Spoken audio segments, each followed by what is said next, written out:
Good morning. It's Saturday, March 6th, and look how early we got ourselves out of the house. All right, so we're back at it, and we got the two cabinets on the passenger side of the bus where the range goes. We've got these four pieces cut, and they're in the bus, and I've already cut the toe kick little square piece out. So they're ready to be scribed on their back to match the arc of the bus, which that's just busy work. And so I was thinking about how I'm going to do this. I want to put a top on each piece like we did by the sink cabinet, just to give these things more structure and hold everything straight and square. Since we're going to be using those granite tops, I want to make the cabinets as strong as I can. What the lines that you see here are representing drawers that we're going to have, so you can disregard that. But we're going to have a top piece. I think we're going to put a piece across the middle to hold the sides straight, since there's a little bit of warp in them.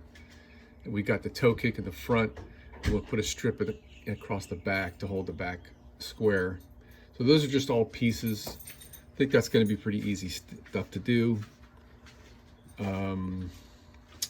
So I guess we'll just get started scribing these on the back, because that can be pretty time consuming to compensate for the slight deviations in the floor that there may be, crookedness this way and whatnot. So, okay, here we go. More of the same.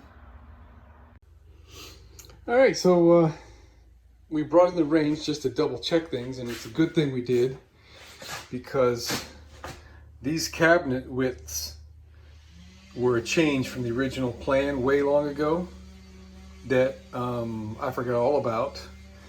And the critical factor is where that outlet and that gas pipe are.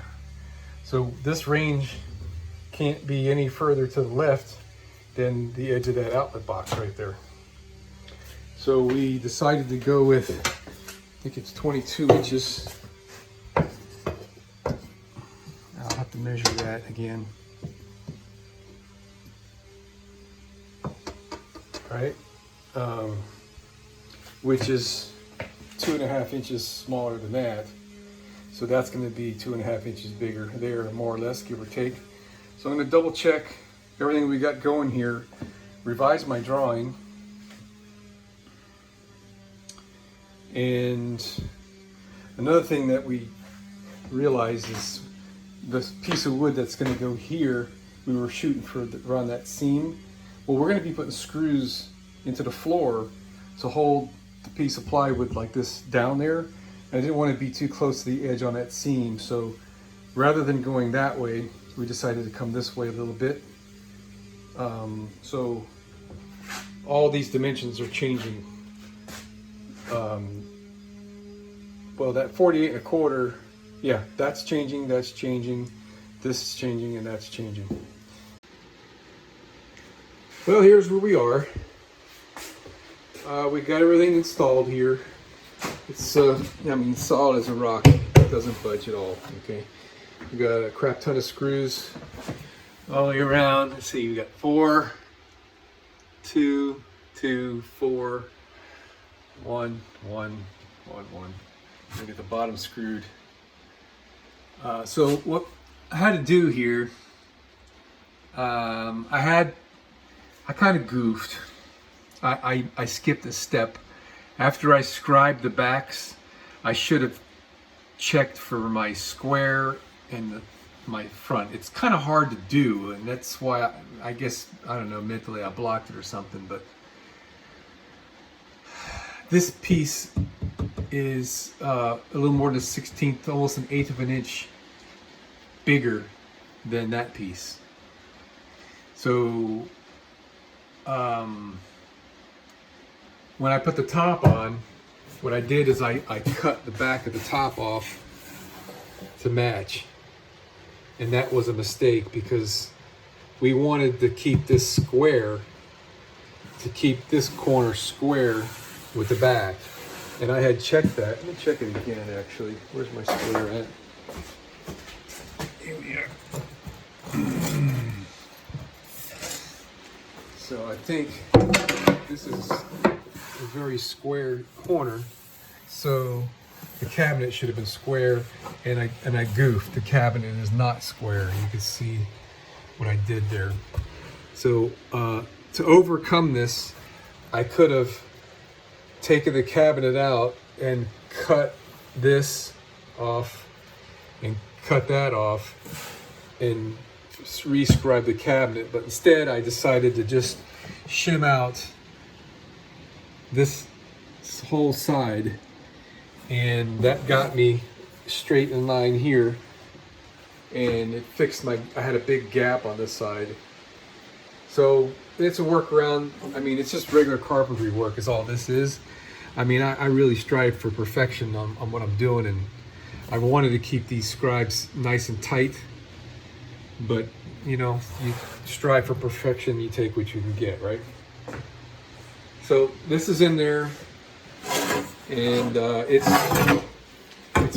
it's really nice and square. I mean, almost completely perfect. The range, for some reason, it's got a little bit of a gap, wider gap at the bottom than it does at the top. It's touching at the top over here. I don't know if the range is at a square or I'm at a square with the floor. I mean, I don't think I am. Yeah, I guess I am just a little bit. Yeah, I guess it's me. So it's pretty tough to do this because there's nothing straight in this whole area. So I'm continually compensating for things. So I got the range all the way to the right, touching here on purpose. I have all my gap on one side just to make it a little easier for me. That gap's going to be split 50-50. It's about a 1/4 inch. It'll be an 1/8 inch on each side, which that's what I was shooting for. This cabinet gave me a little bit of a fit because I goofed. The bottom is a little more than a 1/16, almost an 1/8 of an inch wider on this piece. I'm not exactly sure how I did that, but you know, it stretched out the bottom just a little bit, so I split the difference.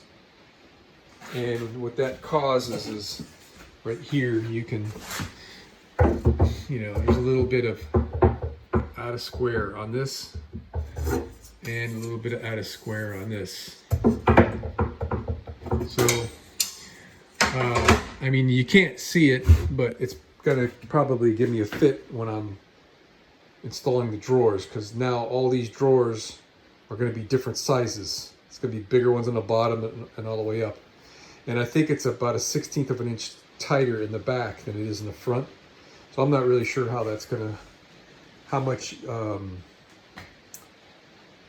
yield, I guess, is in the drawer roller slides, how that's going to pan out. I may have to shim the rollers slides to straighten out what I've got here, which sounds like a real pain in the butt to me, but we're in there. Also, this piece is bowed a little bit, which exacerbates how bad this looks. It's not as bad as that. This one here, you can hear it. It's nice and straight because I was able to straighten it before I put the screws into the wall. So there's also here, we've got a lot of screws. There's 4 on the top, 2, 4, 6, 4 over there, and then, you know, 1, 2, 3, 4, and 3 on each side on the bottom. So I mean, it's pretty solid. So yeah. Okay, so now comes the hard part: doors and drawers. Let's see, 4, 8, 12, 16, 24, 28, 29, 30, I think it's 32 drawers. I'll be working on drawers for a long time. All right, so here's a little trick for the day. I need to get some real accurate measurements on the inside span here. So here's a trick my dad taught me. 2 sticks and a clamp. And you put them in there and get a nice feel for the fit, which this is not set yet. And then you measure this with a tape measure. Okay, man, are you ready for this? There's going to be 35 drawers and 8 doors. I'm going to be a very, very busy carpenter